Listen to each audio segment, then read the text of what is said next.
በስመ አብ ወወልድ ወመንፈስ ቅዱስ አሐዱ አምላክ አሜን። አንድ አምላክ በሚሆነው በአብ በወልድ በመንፈስ ቅዱስ ስም አምነን በአብ ስም እንናገራለን፣ በወልድ ስም እናምናለን፣ በመንፈስ ቅዱስም ስም እናመልካለን።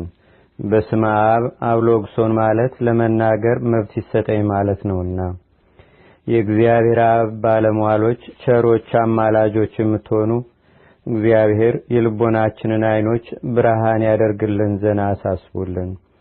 እግዚአብሔር ያከበረው ቸር የአብ የወልድ የመንፈስ ቅዱስ ተክል የሚሆን ተክለ ሃይማኖት ከሰራው ከብዙ ስራ ሁሉ ጥቂት እንነግራችሁም ዘንድ የእግዚአብሔር ወዳጅ ሰማይን እንደ ጣሪያ ምድርንም በውሃ ላይ እንደ ስጋጃ ይዘረጋት እርሱ ድንቅ ረቂቅ የሚሆን የጌትነቱን ምስጢር እንናገር ዘንድ አሁን አይነ ልቦናችንን ብሩህ ያድርግልን።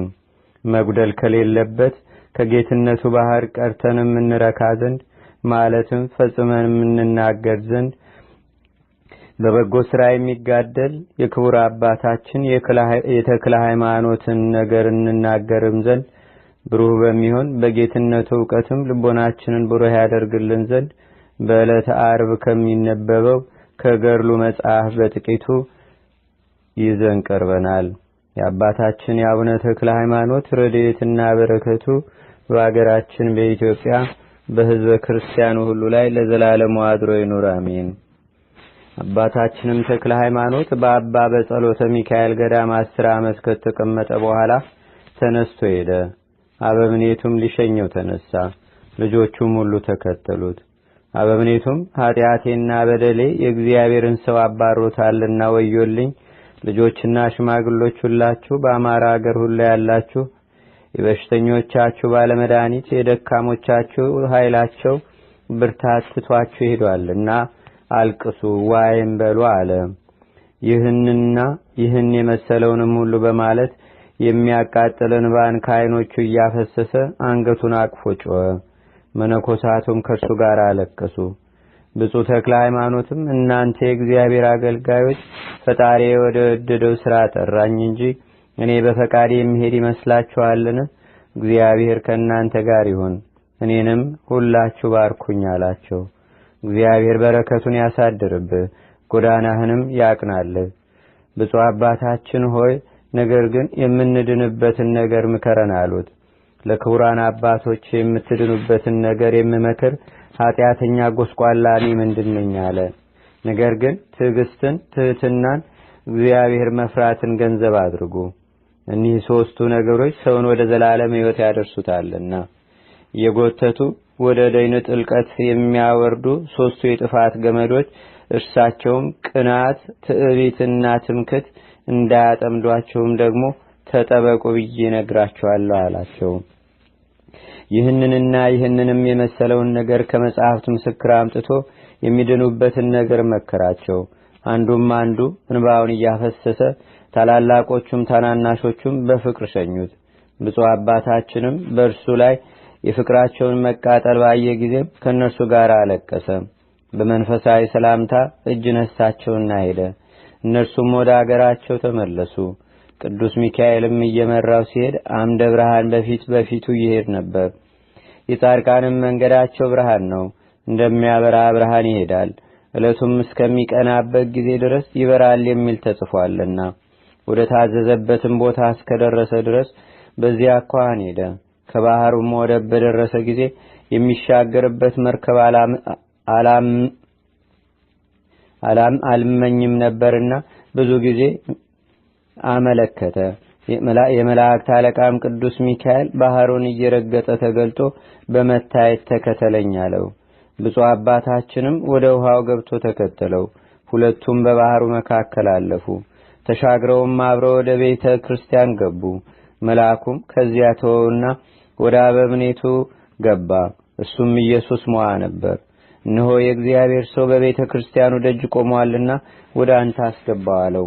ደግ ሰው ነውና አክብረህ ተቀበለው፣ ልብሰ ምንኩስናውንም ሰጥተህ ከዚህ አኑረው አለው። ይህን ካለው በኋላ መልአኩ አረገ። ብፁዕ አባታችንም ተላላኪውን ለአበምኔቱ ንገርልኝ እያለ ይለምነው ነበር። ተላላኪውም ለአበምኔቱ ሄዶ ነገረው። እነሆ ደም ግባቱ ያማረ እንግዳ ሰው በቤተ ክርስቲያኑ ደጅ ቆሟል፣ ግን ባህሩን አሻግሮ ከቤተ ክርስቲያን ያገባውን አላወቅንም አለው። አበምኔቱም አመጣጡ ከእግዚአብሔር ዘንድ ነውና ሂድ ጥራው አለው። ተላላኪውም ጠርቶ ወደ አበምኔቱ ዘንድ አገባው። አባ ኢየሱስ ሞዓን ባየው ጊዜ ከፊቱ ብርሃንና ካደረበት ጸጋም የተነሳ አደነቀ። ከመንበሩ ተነስቶም በመንፈሳዊ ሰላምታ እጅ ነሳው። የእግዚአብሔር ሰው ሆይ ወደኔ መምጣት መልካም ነው ብሎም ደህና ቤት ሰጠው። በበነጋውም በምን ነገር መጣህ ብሎ ጠየቀው። ብፁዕ አባታችንም የብህትውና ወገን የምትሆን የምንኩስና ልብስን ታለብሰኝ ዘንድ በእግዚአብሔር ትእዛዝ ወደ አንተ መጥቻለሁ አለ። አባ ኢየሱስ ሞዓም ወደኔ መምጣትህ ከእግዚአብሔር እንደሆነ አወቅሁ። የምንኩስናውን ልብስ እንዳለብስህ ከመላእክት አዝዣለሁ። ነገር ግን ጥቂት ቀን ቆይ አለው። ከእርሱም ጋር ጥቂት ቀን ቆየ። የመላእክት ምሳሌ የሚሆን የምንኩስና ልብስንም አለበሰው።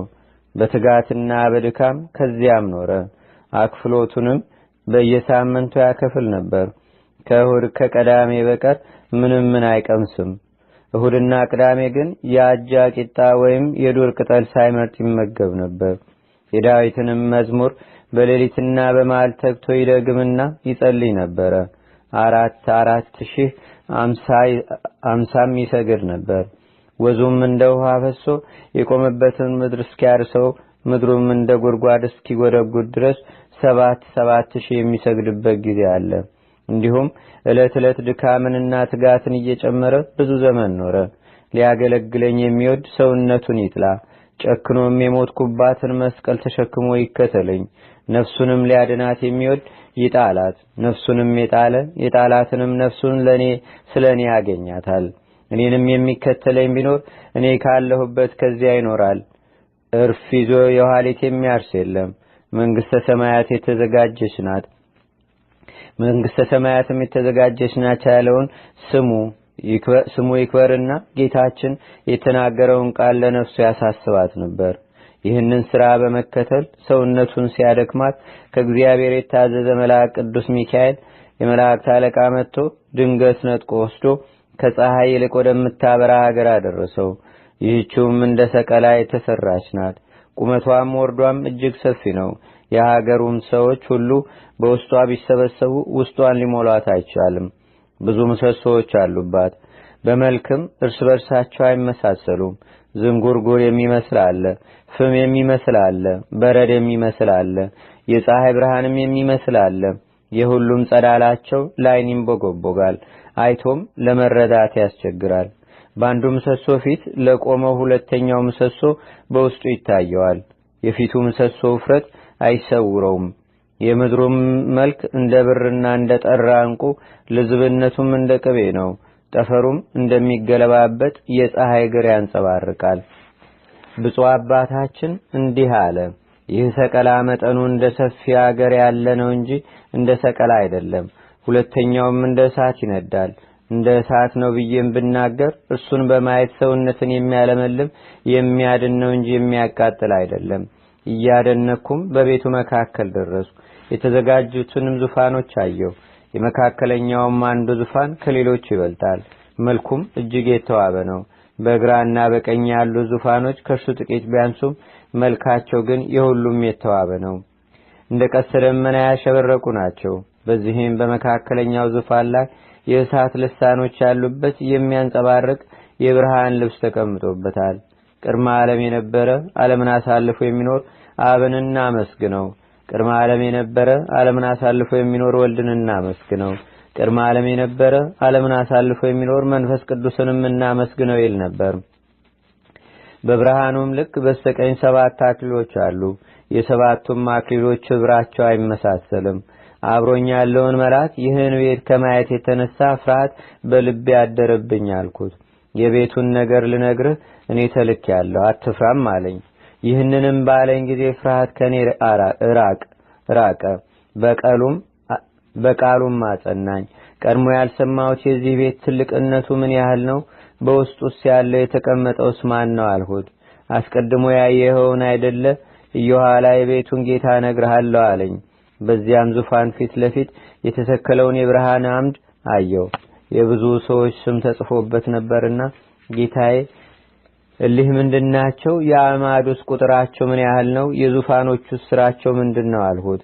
ይህ ቤት ያንተ ነው፣ ከሌሎችም ይልቅ እጅግ የከበረው የመካከለኛው ዙፋን ልዩም ልብስ በላዩም የተቀመጡት አክሊሎች ያንተ ናቸው።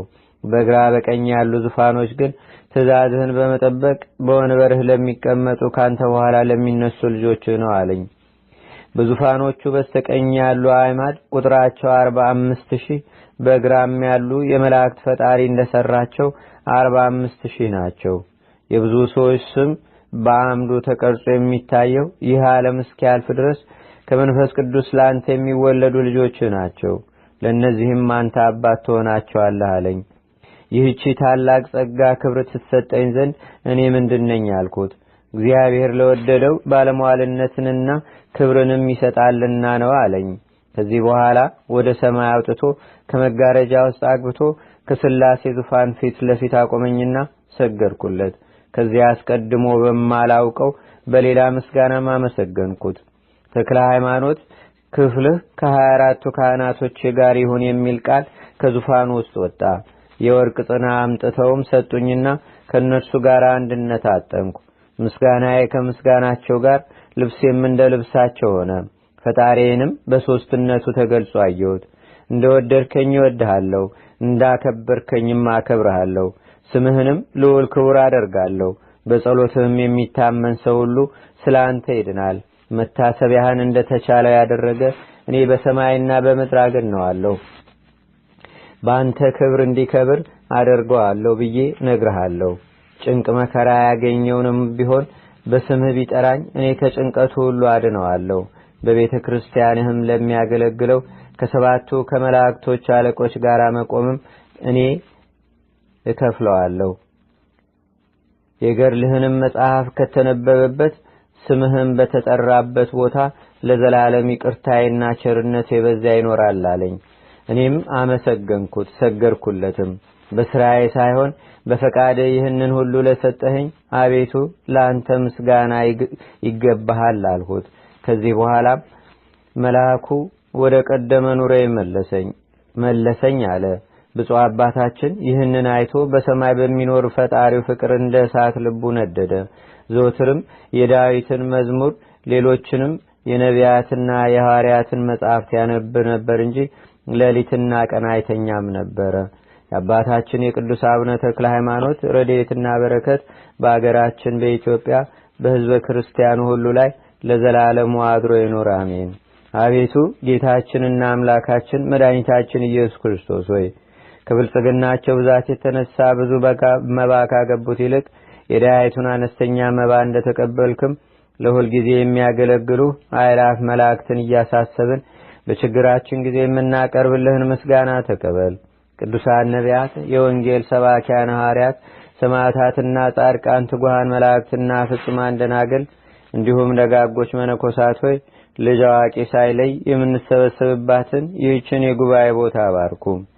ይህን መጽሐፍ ወረቀቱን አዘጋጅቶ ብራና ደምጾ ብዕር ቀርጾ የጻፈውና ያጻፈውን ወይም በማህተም ያሳተመውን ከግዕዝ ወደ አማርኛም የተረጎመውን ቃለ ንባቡንም በእርጋታ መንፈስና በተመስጦ ሕሊና የሰማውን ያደመጠውንም በደለኛና ሁሉም በአማላጅነቷ የምታስምር በጌታችንና በአምላካችን በመድኃኒታችን በኢየሱስ ክርስቶስ እናቱ በሁለት ወገን ድንግል በምትሆን በቅድስተ ቅዱሳን በድንግል ማርያም ጸሎት ጌታችንና አምላካችን መድኃኒታችን ኢየሱስ ክርስቶስ አገራችን ኢትዮጵያን ሕዝበ ክርስቲያኑን ሁሉ በቸርነቱ ይጠብቀን።